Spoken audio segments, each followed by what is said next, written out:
Can you create your own reality? This is podcast number 300, so I'll give you my answer starting right now. This is Debt Free in 30. Here's your host, Doug Hoyes. Can you create your own reality?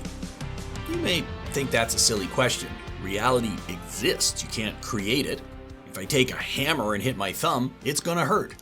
I'm not imagining the pain. I really did hit my thumb, and it really did hurt.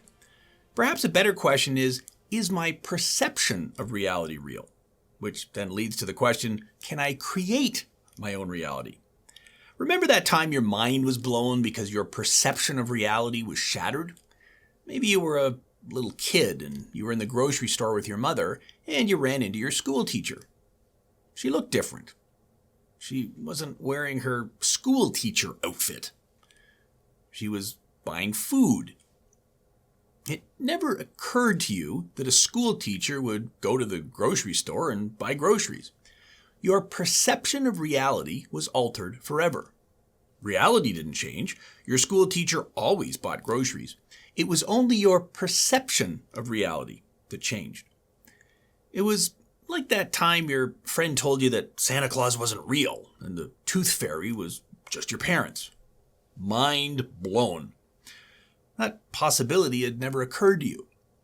Now, of course, Santa Claus is real. I saw him at the mall last year. That's not my point. My point is that what we think is real may not be. We may only see a version of reality, if reality even exists. This is not a new idea. 2,400 years ago, the Greek philosopher Plato wrote The Allegory of the Cave, where a group of people live chained to the wall of a cave, facing a blank wall. All they can see are shadows projected on the wall from objects passing in front of a fire behind them. Those shadows are the prisoner's reality. Of course, the shadows are not reality. They are a representation of reality. But if you have lived your life chained to a wall and all you can see are shadows, you assume you are seeing reality. If the only game you had ever played was checkers and you saw two people playing chess, you would think those people are crazy. The playing board is the same, each player is playing with a different color, they each take turns, but the pieces look funny and they appear to be moving the pieces in a strange and random fashion. But who is crazy? Whose perception of reality is correct? Not you, because you don't realize that they're playing chess, not checkers. Your perception of reality is faulty. The fact that we each have different perceptions of reality has become very obvious during the coronavirus lockdown. The hardest hit people are people who run personal services businesses because when the lockdown started, their income disappeared. I'm talking about barbers, hairstylists, tattoo artists, personal trainers, massage therapists, and restaurant owners and workers. They had a good business, making good money, and then instantly, poof, nothing. In the last few weeks, I've talked to at least a dozen people who work at or run a beauty salon, a place where you can get your hair cut and colored and have your nails done and a bunch of other stuff I don't understand, like getting eyelash extensions and permanent eyeliner tattoos and skincare treatments. Their problem is obvious. When the lockdown started, they had to close their businesses because they couldn't stay 6 feet away from their clients, so their revenue immediately went to zero. But they still had rent to pay and they had suppliers to pay and they wanted to keep their employees around so they could reopen eventually.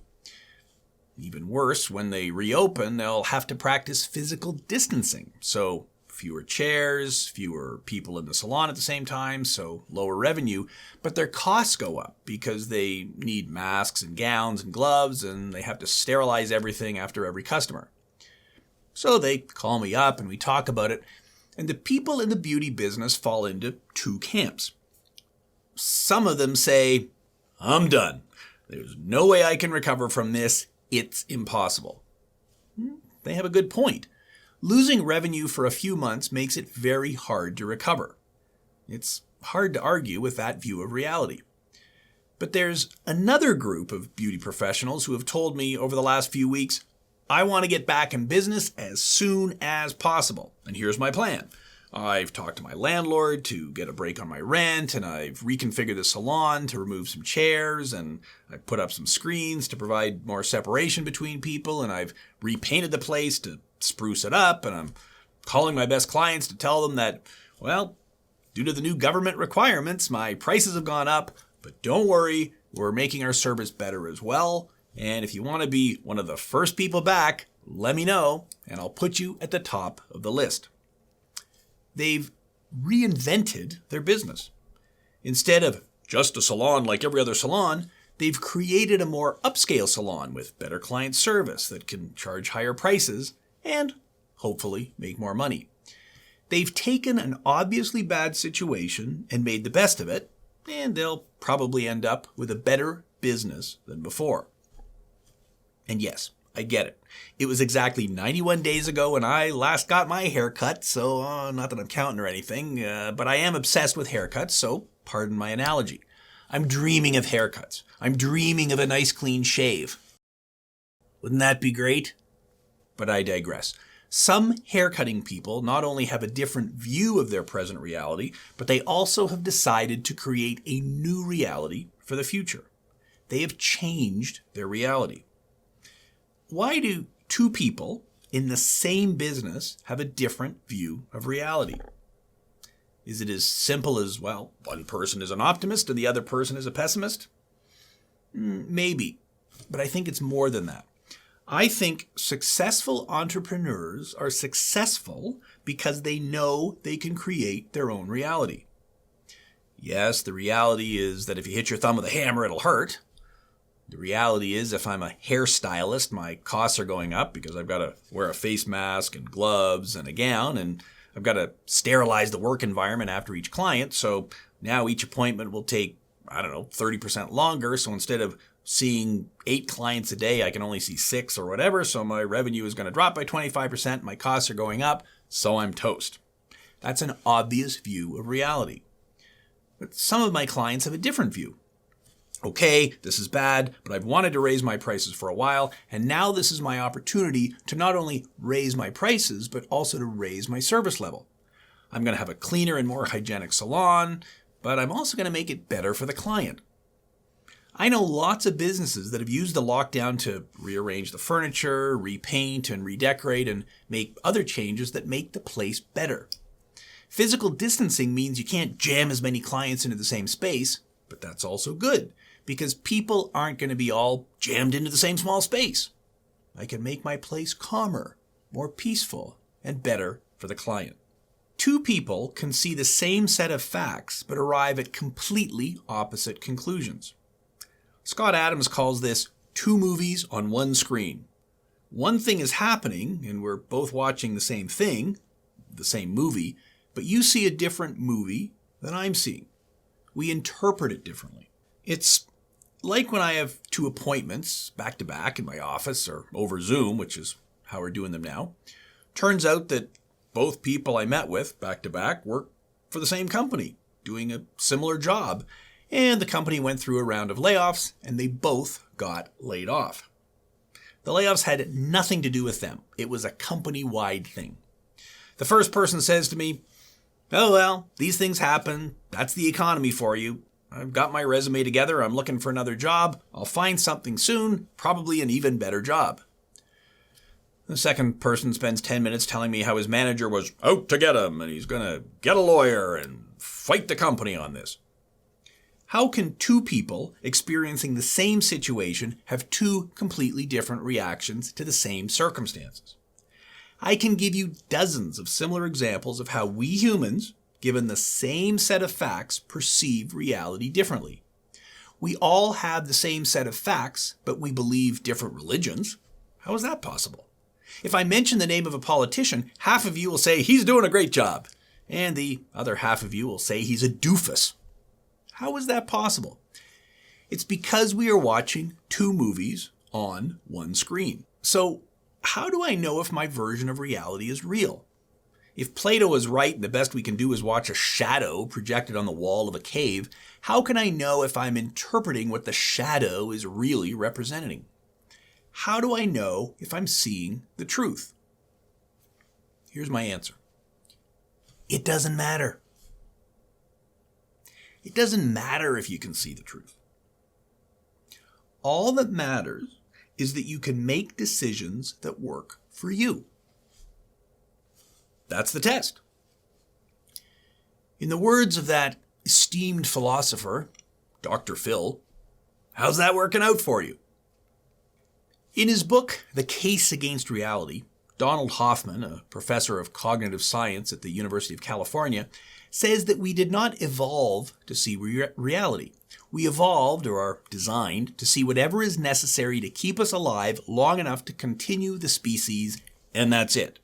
We're not evolved to see truth, but for fitness. Our job is to get things done, not see the truth. He gives a simple example. You want to write an email, so you go to the desktop of your computer or on your phone and click on the blue rectangular email icon. Does this mean that the file itself is blue and rectangular and in the center of your desktop? Well, of course not. Computer files don't have any color. The actual file is not on the center of your desktop, and it's not rectangular, and it's not blue. The purpose of that little blue rectangular icon is not to show you the truth or reality of the computer. In fact, it's quite the opposite. That blue icon hides the truth, the circuits, the electrical current, the underlying software code, and instead gives you a simple graphic that makes it easier for you to create an email.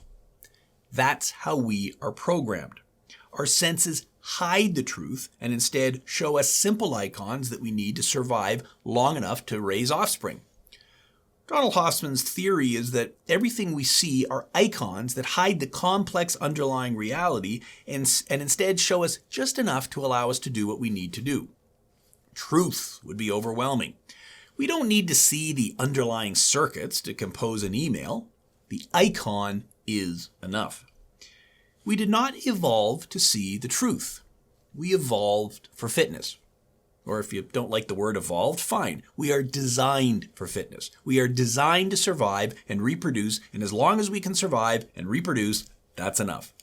The truth of the underlying circuits in my computer would take too long to decipher every time I want to send an email, so I don't need to see the reality of the underlying circuits. The icon is enough. Now, of course, you already believe that we don't see all of reality.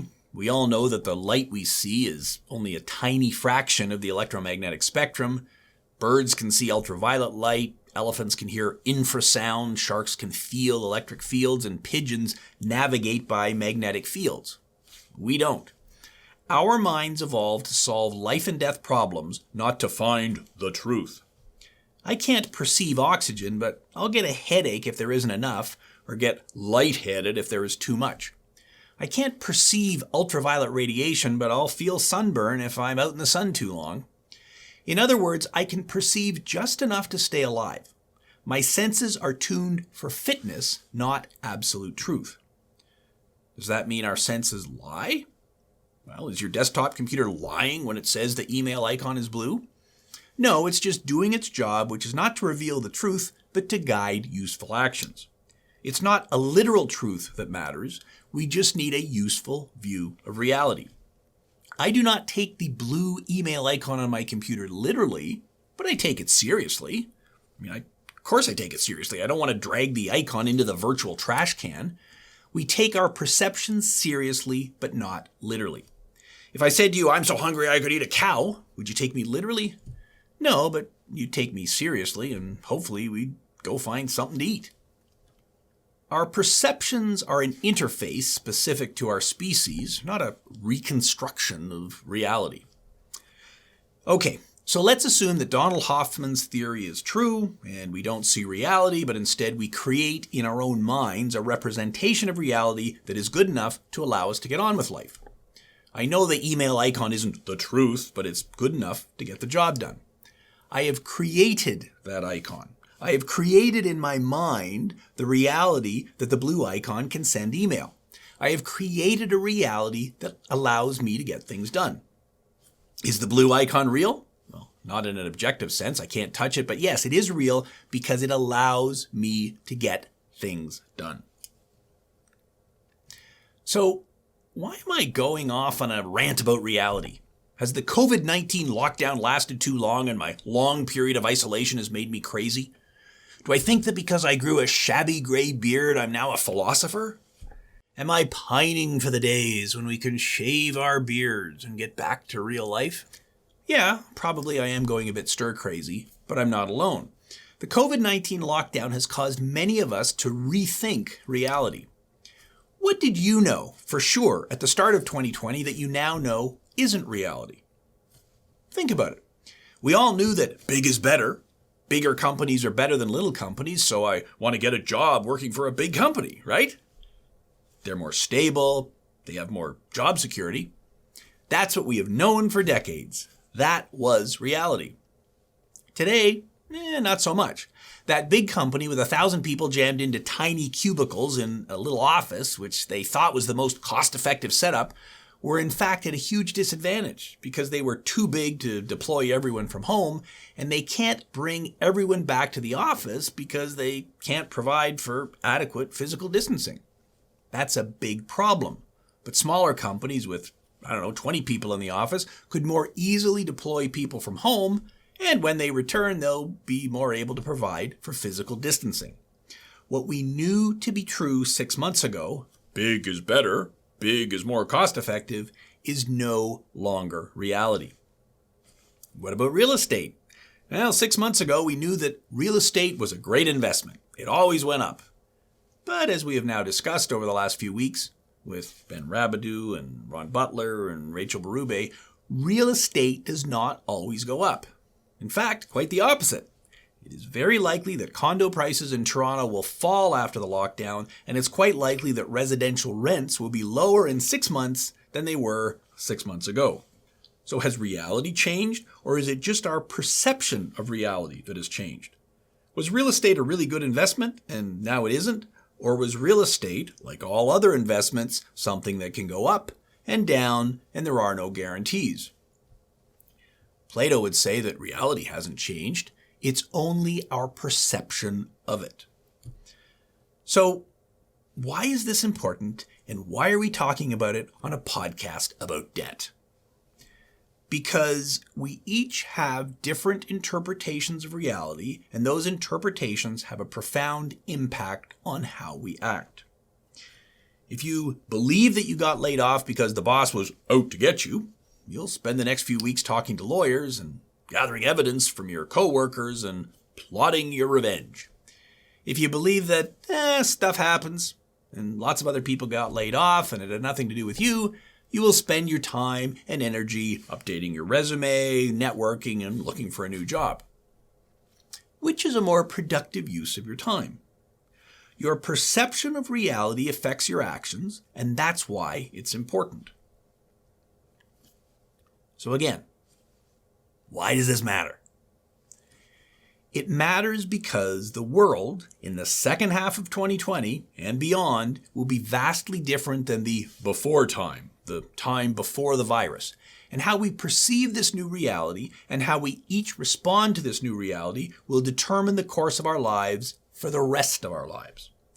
COVID-19 has given all of us a fresh start, a reboot. And I don't mean a reboot in the obvious sense. Obviously, things are different. We can't pack ourselves into a restaurant or a bar shoulder to shoulder with a bunch of other people. If we're packed into the subway like sardines in a can, we'll wear a mask. We wash our hands more. Many of us will be working from home, perhaps forever. Many businesses will not survive. Some will thrive. We won't shake hands anymore. Those are the obvious changes, but that's not what I'm talking about. The biggest change is that we now realize that whether or not there is a base reality, it doesn't matter. All that matters is how we perceive it and how we respond to it. All that matters is that we agree that the blue icon on our computer is the icon for email, and if we click it, we can send an email. It's not really an email, but click it, and it works. That's my point. It's real if it works. It's real if it does what you want it to do. Should we wear masks to protect ourselves from the pandemic, or are they not effective? Well, the experts said we shouldn't wear them, then we should. Same facts, two different interpretations. And I get it, the facts may be evolving, but many of us are somewhat less trustful of experts today than we were at the start of this crisis. In my reality, all experts are biased, and you should not blindly trust what they say. In fact, that was myth number 3 in my book, Straight Talk on Your Money. You should question them and do your own research. Are all experts biased, and does that cause them to give bad advice? Isn't the very definition of an expert someone who knows more than I do, and so shouldn't I listen to what they have to say rather than going off and searching Google and thinking I know best? Perhaps, but in my version of reality, experts are just as likely to be wrong as right, so I double check.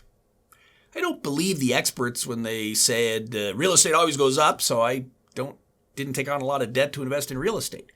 You be the judge as to whether or not that version of reality worked for me. The point is this.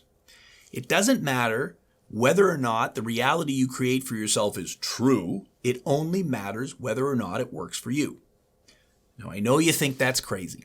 I can't create a reality for myself where I'm the King of England because I'm not the King of England. But I'm pretty sure if I went around telling everyone I was the King of England, it wouldn't work for me anyway. Let me give you some examples. In the reality I've created for myself, porcupines, that animal with sharp needly things all over its body, can shoot those needles at you if it gets mad. So if I encounter a porcupine on the street, I stay away from it. That works for me because never in my life have I been needled by a porcupine.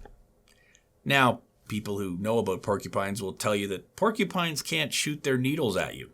If you get close enough to come in contact with them, they will stick into you, but they can't shoot them at you. The reality I've created is not objectively true. It can't be proven. In fact, it can be disproven. But the test of my reality is not whether or not it's objectively true and can be proven by scientists, but whether or not it works for me. And it does. I've never been stuck by a porcupine. Here's another example. My job is to help people get out of debt. Some people say to me, I never want to have any debt ever again because debt is evil. Other people say, well, now that I understand more about debt, when I'm back on my feet, I want to use it wisely. So there you go. Two versions of reality. Some people never want to have debt, and some people want to use it to buy a car or a house or invest in the stock market. Whose version of reality is correct? That's the wrong question. The question is not which version of reality is true. The question is which version of reality works for you. If you require a reliable car for work, and the only way to get a reliable car for work is to get a car loan, then getting a reasonable and affordable car loan may work for you. If you're going to sign up for an 8-year car loan for a car that will only last for 4 years, well, that's probably not a good idea.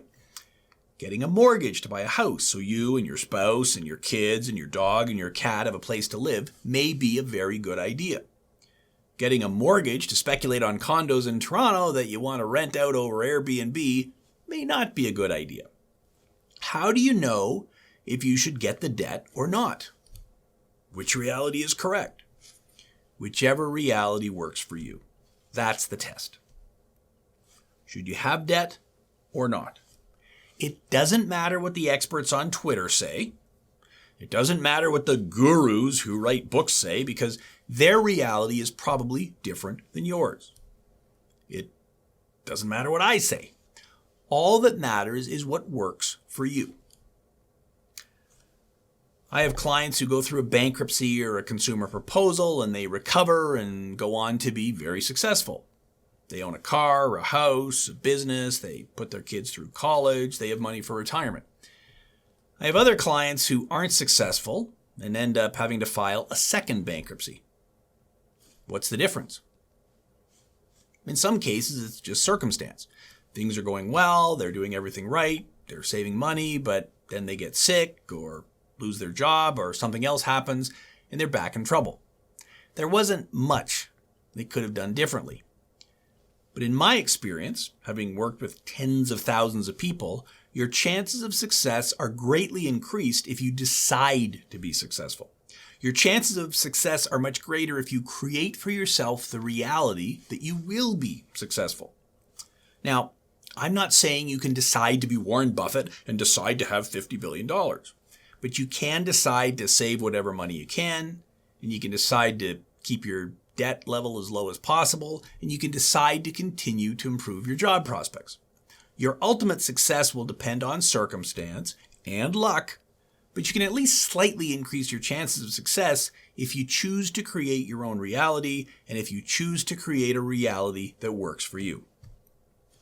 I don't watch the nightly news on TV because, depending on which station you watch, it presents a specific version of reality that may not be my reality. I don't get bothered by trolls on social media because I know they are living in a different reality than I am. That's fine, not my worry.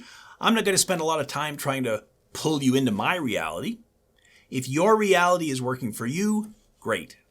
If not, well, perhaps it's time to change your reality. What is your version of reality? Do you see an old guy with a gray beard spouting a bunch of mumbo jumbo? Do you see a clean-shaven guy making an argument that is at least worthy of consideration? It's up to you. You decide. For what may be the only time in our lives, the virus has given all of us a chance for a reboot. We now realize that reality is something we create. So think about what you really want, gather information, consider the alternatives, think, and choose wisely. It's up to you. That's our show for today. Thanks for listening and watching. If in your version of reality this was a worthwhile show, please link and subscribe on YouTube, leave a comment, subscribe on your podcasting app, and tell your friends. Me, I'm going to keep thinking about a shave and a haircut.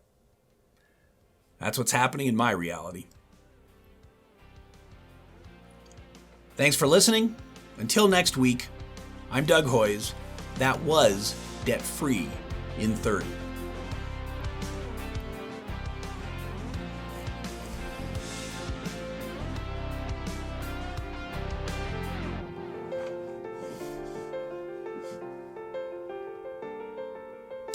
And we're clear.